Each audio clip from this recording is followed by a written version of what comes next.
Hello दोस्तों, आइए समझते हैं पक्षियों का प्रशन के बारे में। माइग्रेशन ऑफ बर्ड्स के बारे में हम लोग समझेंगे। पक्षियों में प्रशन, ठीक है। पक्षियों का प्रशन अर्थात माइग्रेशन पैटर्न जीव विज्ञान के क्षेत्र में और वास्तव में विज्ञान के सभी क्षेत्रों में एक रहस्य बना हुआ है, ठीक है। बर्ड का जो माइग्रेशन है, पक्षियों का जो प्रशन है, उसका क्या पैटर्न होता है, कैसे जो है पक्षियां आ जाती हैं, चली जाती हैं, यह जीव विज्ञान के क्षेत्र में और वास्तव में विज्ञान के सभी क्षेत्रों में एक रहस्य बना हुआ है। उदाहरण के लिए, प्रत्येक सर्दी में साइबेरिया से पक्षी भारतीय उपमहाद्वीप के जल स्थलों में बिना कोई गलती किए हुए उड़ते हुए पहुंच जाते हैं। प्रत्येक सर्दी में साइबेरिया से पक्षी भारतीय उपमहाद्वीप में जल स्थलों में बिना कोई गलती किए उड़ते हुए पहुंच जाते हैं। कुछ चिंतकों ने यह सुझाव दिया कि इस प्रवसन पैटर्न के पीछे विद्युत चुंबकीय प्रेरण हो सकता है, ठीक है। कुछ चिंतक ने यह सलाह दिया कि यह जो माइग्रेशन हो रहा है, माइग्रेशन पैटर्न जो है, प्रवसन पैटर्न है, इसके पीछे विद्युत चुंबकीय प्रेरण हो सकता है। आइए इसके बारे में समझते हैं।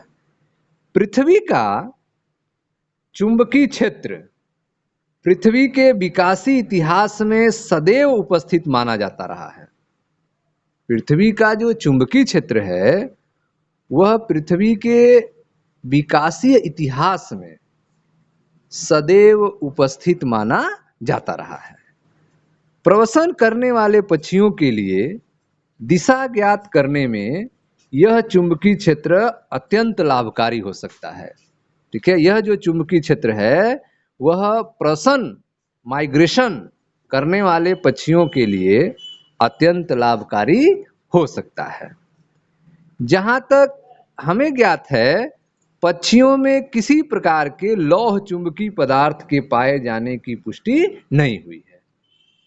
पक्षी के शरीर के अंदर किसी भी प्रकार के लौह चुंबकीय पदार्थ के पाए जाने की संभावना की पुष्टि नहीं हुई है। अतः विद्युत चुंबकीय प्रेरण ही प्रवसन की दिशा निर्धारण में युक्ति संगत प्रक्रम हो सकता है, ठीक है। प्रवसन करने वाले पक्षियों के लिए दिशा ज्ञात करने में यह चुंबकीय क्षेत्र अत्यंत लाभकारी हो सकता है। और जहां तक हमें ज्ञात है कि पक्षियों में किसी प्रकार का लौह चुंबकीय पदार्थ पाए जाने की पुष्टि नहीं हुई है। अतः विद्युत चुंबकीय प्रेरण ही प्रवसन की दिशा, माइग्रेशन का डायरेक्शन निर्धारण करने में युक्ति संगत प्रक्रम हो सकता है, ठीक है। एक इष्टतम ऑप्टिमम स्थिति पर विचार करते हैं, ठीक है। एक ऑप्टिमम स्थिति पर विचार कर रहे हैं। माना पक्षियों के मार्ग में पृथ्वी के चुंबकत्व की तीव्रता v है।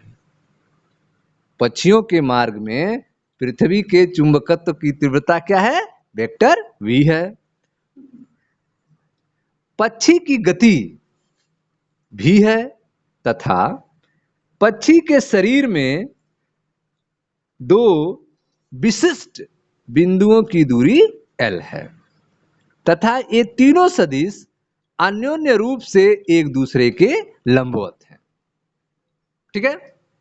तब गतिक विद्युत वाहक बल का समीकरण 6.5 से विद्युत वाहक बल E बराबर BL_V, विद्युत वाहक बल E बराबर BL_V।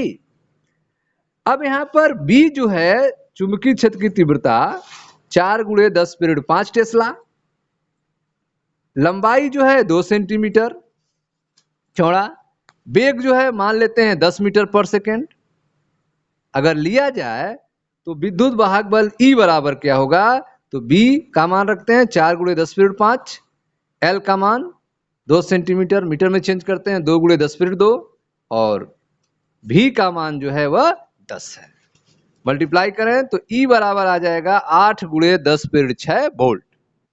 तो विद्युत वाहक बल E का मान आया 8 गुणे 10⁻6 वोल्ट अर्थात 8 माइक्रो वोल्ट। यह अत्यंत कम विभवांतर बता रहा है 8 माइक्रो वोल्ट।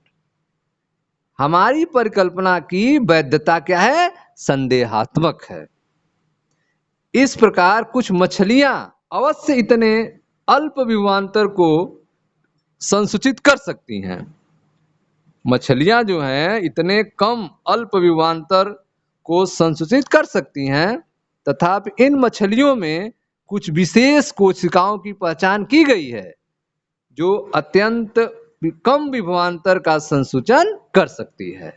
लेकिन पक्षियों में इस प्रकार की कोशिकाओं की पहचान नहीं की जा सकी है। ठीक है, पक्षियों में इस प्रकार की कोशिकाओं की पहचान नहीं की जा सकी है जो कि 8 माइक्रोवोल्ट को संसूचित कर सके।